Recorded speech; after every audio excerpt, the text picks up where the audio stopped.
성도 여러분 안녕하십니까? 코로나 팬데믹의 장기화로 여러 가지로 힘들고 어려운 시기를 보내고 계실 줄 압니다. 하나님의 크신 의로와 평안이 여러분에게 함께 하시길 바랍니다. 먼저 시편 34편 11절에 있는 말씀을 보시겠습니다. 너희 자녀들아 와서 내 말을 들으라. 내가 여호와를 경외하는 법을 너희에게 가르치리로다. 시편 34편 11절.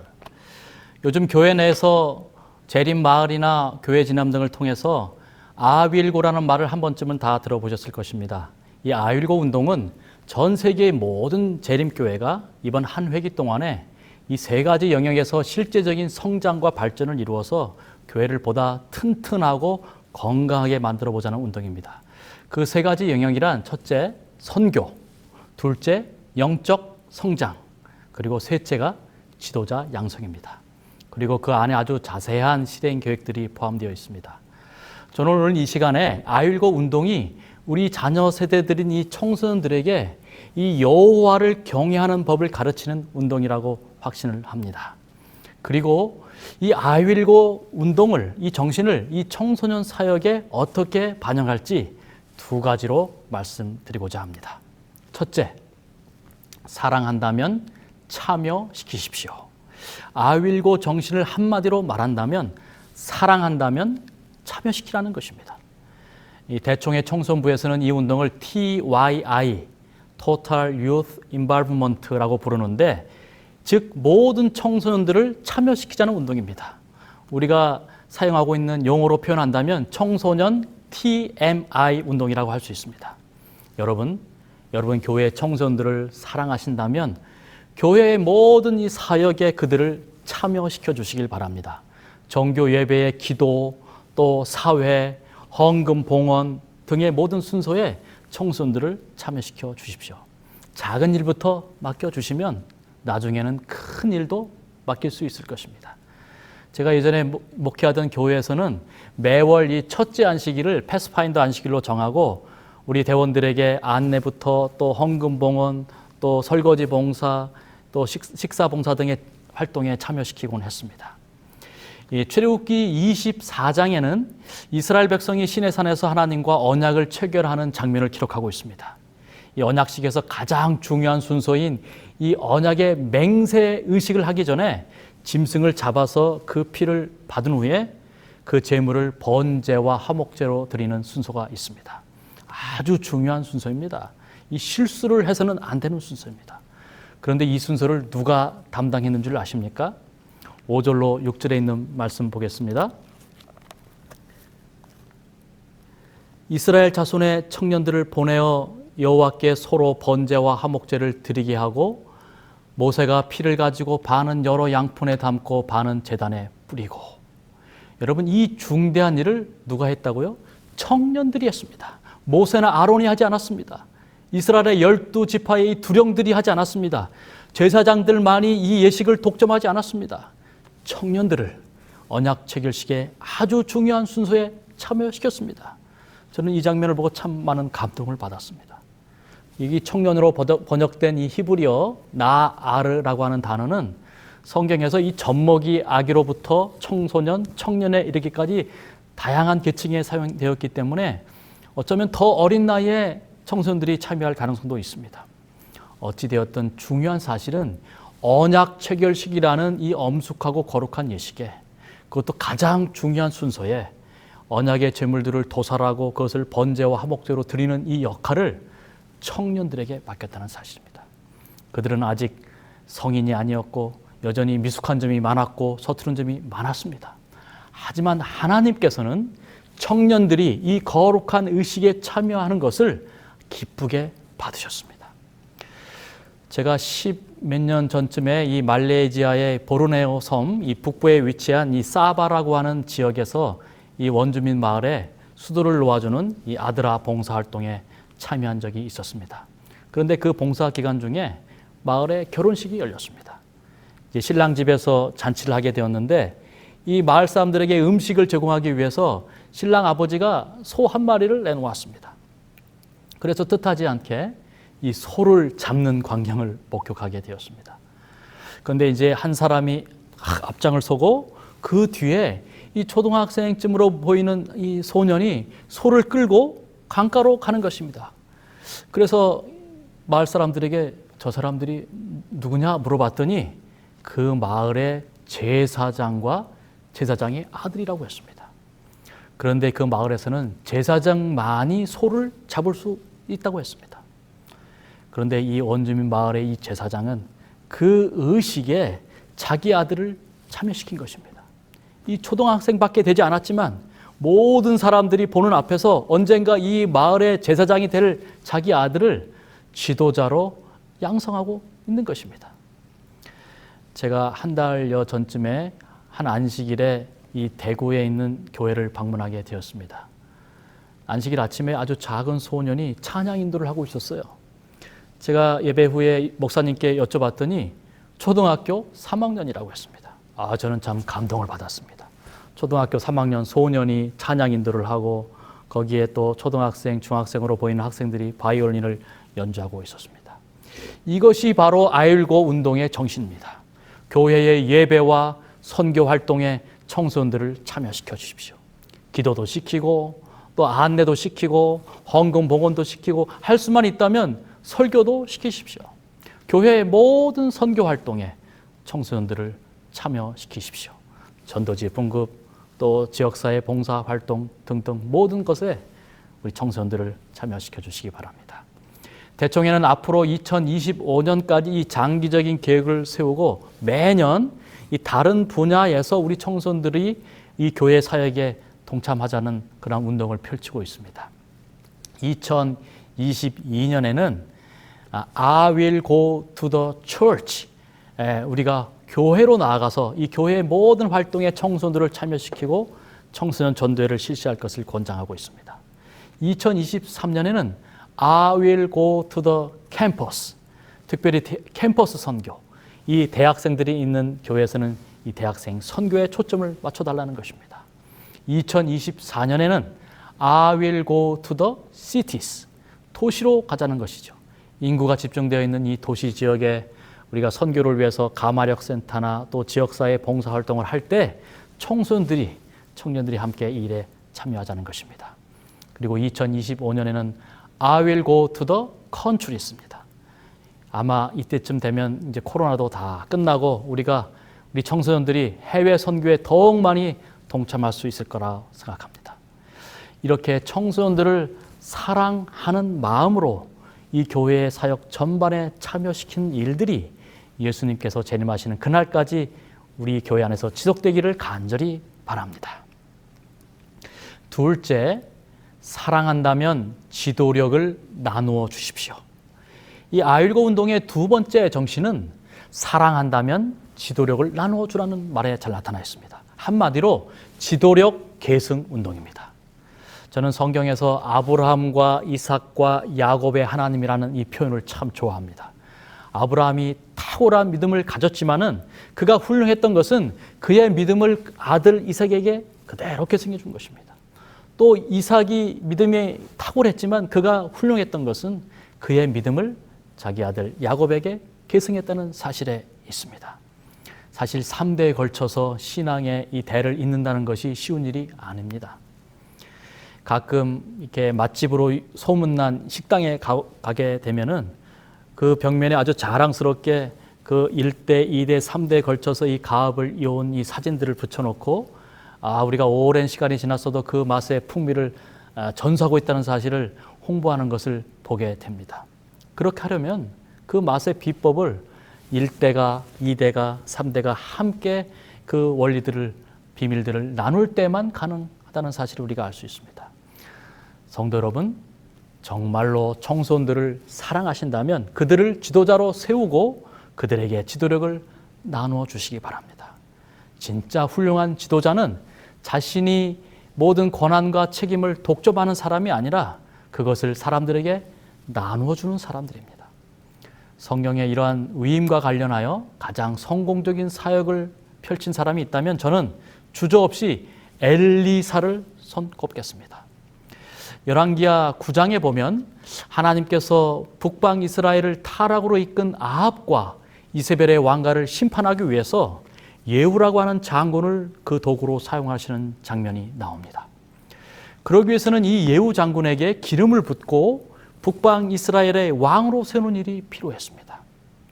그렇다면 당연히 누가 예후에게 기름을 붓는 일을 해야 되겠습니까? 당대 최고의 선지자였던 엘리사가 이 일을 해야 마땅합니다. 엘리사는 기적의 선지자, 능력의 선지자였습니다. 여리고의 이 쓴 샘물을 단물로 바꾸기도 했고, 강물에 빠진 도끼를 떠오르기도 했고, 심지어 죽은 소년도 살리기도 했습니다. 이스라엘 땅에는 엘리사보다 더 큰 능력을 가진 선지자는 없었습니다. 그런데 여러분, 성경은 아주 놀라운 사실을 밝혀줍니다. 열왕기하 9장 1절로 4절에 있는 말씀을 보겠습니다.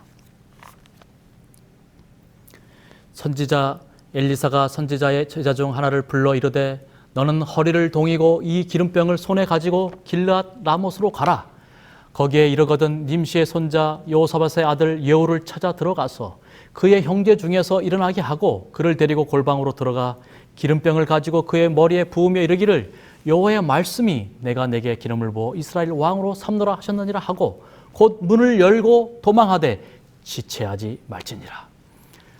청년 곧 그 선지자의 청년이 길르앗 라못으로 가니라. 그런데 엘리사는 모든 사람들의 기대와 예상을 완전히 깨트리고 선지자 학교의 제자 중에 한 사람을 부르게 됩니다. 아직 학교에서 공부하고 있는 청년 선지자였습니다. 집사 안수나 받았는지 모르겠습니다. 그런데 이 엄청난 임무를 바로 이 청년에게 맡깁니다. 여러분, 이것은 마치 이 대총회장님이나 연합회장님 같은 분이 취임식을 하는데 아직 공부하고 있는 신학생을 불러다가 설교를 시키거나 혹은 축복기도 해주는 것만큼이나 아주 파격적인 상황이었습니다. 여기에 사용된 이 청년이라는 단어 역시 나하르인데 유아부터 청년에게까지 모두 사용할 수 있는 단어라고 했습니다. 그래서 예전에 이 개역 한글판 성경에는 소년 선지자라고 번역을 했습니다. 저는 사실 이 소년 선지자라는 번역을 더 선호합니다. 아무튼 중요한 것은 그가 소년이었든 청소년이었든 혹은 20대 청년이었든 간에 엘리사가 당대 최고의 권위를 가진 선지자였음에도 불구하고 한 나라의 왕을 세우는 일을 위해서 기름 붓는 이 관유식에 당대의 실제적인 최고의 지도력을 갖춘 자신이 하지 않고 아직 미숙하고 경험이 없는 나하르 청년에게 이 사역을 맡겼다는 사실입니다. 이것이 바로 아율고 정신의 두 번째 정신, 사랑한다면 지도력을 나눠주라는 것입니다. 그런데 사실 열왕기상 19장 16절에 의하면은 예후를 포함하여 이 세 명의 아주 중요한 인물들에게 이 기름을 붓는 사명은 엘리사의 스승이었던 엘리야 선지자에게 최초로 주어졌습니다. 하지만 어찌된 이유에서였는지 엘리야는 이 아람 왕 하사엘과 또 후계자인 엘리사 선지자의 이 두 사람에게만 기름을 붓고 하늘로 승천해 버렸습니다. 즉 자신의 이 사역을 나머지 한 사람 예후에게 기름을 붓는 그 일을 자기가 하지 않고 그 제자 엘리사에게 위임하고 계승해 준 것입니다. 그 사역을 물려받은 엘리사는 또다시 그의 사역을 무명의 청년에게 위임하고 계승해 준 것입니다. 그래서 엘리야의 하나님이 엘리사의 하나님이 되고 엘리사의 하나님이 이 무명 선지자의 하나님이 된 것입니다. 이 무명 청년 선지자의 손길을 통해서 이스라엘 역사는 뒤바뀌었습니다. 기름 부음을 받은 예후 왕은 타락한 아합 왕가를 심판하는 사명을 받았고 그를 통해서 북방 이스라엘 역사상 최초로 개혁과 부흥이 일어났습니다. 이 모든 일은 엘리사 선지자가 자신의 지도력을 무명의 청년에게 나누어 주었을 때 가능했습니다. 그러므로 성도 여러분, 청년들을 정말로 사랑하신다면 그들에게 지도력을 나누어 주시기 바랍니다. 2016년 브라질에서 개최된 리우 올림픽 남자 계주 400m 결승전에서 기적 같은 일이 일어났습니다. 일본 팀이 아시아 국가로서는 사상 최초로 계주 경기에서 은메달을 차지한 것입니다. 당시에 강력한 우승 후보였던 이 미국 팀을 누르고 또 우사인 볼트가 이끄는 자메이카 팀도 거의 이길 뻔한 대등한 경기를 펼칠 수 있었습니다. 도대체 일본 팀에게 무슨 일이 일어난 것일까요? 이 우승을 차지한 자메이카 팀에는 우사인 볼트라는 아주 슈퍼스타가 있었는데 일본 팀과 이 자메이카 팀은 불과 0.33초 차이로 금메달과 은메달이 갈리게 되었습니다. 근데 이 4명의 릴레이 선수들의 이 개인 기록을 다 합산하면 이 자메이카 팀과 일본 선수 팀 사이에는 무려 1초가 넘는 차이가 생겼습니다. 그리고 실제로 일본 선수들 가운데는 아무도 100m를 10초 이내로 주파하는 선수가 한 명도 없었다는 것이죠. 그런데 어떻게 일본 팀은 이 1초라는 시간을 거의 0.7초를 단축시키고 0.33초의 아슬아슬한 차이로 좁힐 수 있었을까요? 그 비밀은 바로 바톤 패스에 있었습니다. 릴레이 경기는 총 3번의 바톤 패스가 있고 그 구역은 총 60m에 해당한다고 합니다. 일본 팀은 이 개인의 능력 차이를 이 바톤 패스 구간에서의 협동 시간을 통해서 단축시킬 수 있었습니다. 그들은 첫째로 철저한 분석을 했고, 둘째는 아주 창의적인 방법을 적용했고, 셋째는 공동체 정신을 도입을 했습니다. 먼저 그들은 가장 이 최적의 바톤 패스 구역이 어디인지 과학적으로 통계적으로 철저히 분석해서 찾아내게 되었는데, 그것은 최초에는 3분의 1 지점에서, 그 다음에는 중간 지점, 또 중간 지점에 했을 때 가장 시간이 단축된다는 사실을 밝혀내게 되었습니다. 그리고 그들은 세계의 모든 나라들이 사용하던 이 오버핸드 패스 방법이 아니라 언더핸드라고 하는 밑에서 위로 이 바톤을 넘겨주는 그들만의 아주 독창적이고 창의적인 방법을 사용하여 시간을 줄일 수 있었습니다. 마지막으로 그들은 함께 먹고 함께 목욕하고 함께 숙박을 하면서 오랫동안 공동체 정신을 훈련했다고 하는 것입니다. 이 이야기는 청소년 사역과 관련하여 우리에게 아주 중요한 교훈을 가르쳐주고 있습니다. 2020년 교회 진암 6월호에 보면 젊은 세대가 말하는 교회라는 제목의 기사가 실리게 되었는데요. 거기에 보면 교회의 역사도 일종의 길고 긴 개주 경기와 같다.